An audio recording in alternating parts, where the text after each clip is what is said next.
జాతీయ బాలికల దినోత్సవం సందర్భంగా Siddipet district legal services authority ఆధ్వర్యంలో అవగాహన ర్యాలీ నిర్వహించారు. సిద్దిపేట జిల్లా ప్రధాన న్యాయమూర్తి Sai Ramadevi, district legal services authority secretary న్యాయమూర్తి స్వాతిరెడ్డి పాల్గొన్నారు. ఈ ర్యాలీ సిద్దిపేట జిల్లా కోర్టు ప్రాంగణం నుంచి ప్రారంభమై పురవీధుల గుండా కొనసాగి తిరిగి కోర్టు ప్రాంగణంలో ముగిసింది.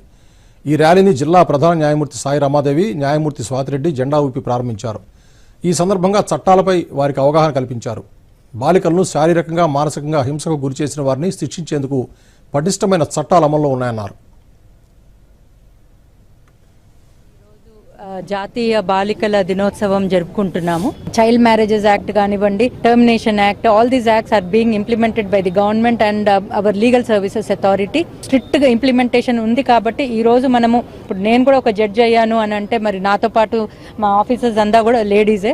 మరి మా ఫ్యామిలీస్లో ఆ మార్పు రావడం వల్లనే కదా ఈరోజు మేము ఒక జడ్జెస్ లెవెల్స్కి ఎదిగాము. అలానే అందరి ఆలోచనలో అలాంటి ధోరణి రావాలని, మరి ఆడపిల్లల్ని మగపిల్లలతో సరిసమానంగా చదివించి వాళ్ళు మంచి స్థాయిలో ఉండాలని నేను కోరుకుంటున్నాను. అందుకు అందరికంటే ముందుగా ఎవరైతే ప్రయత్నం చేయాలి అని అంటే అది వాళ్ళ ఆడపిల్లల తల్లిదండ్రులు.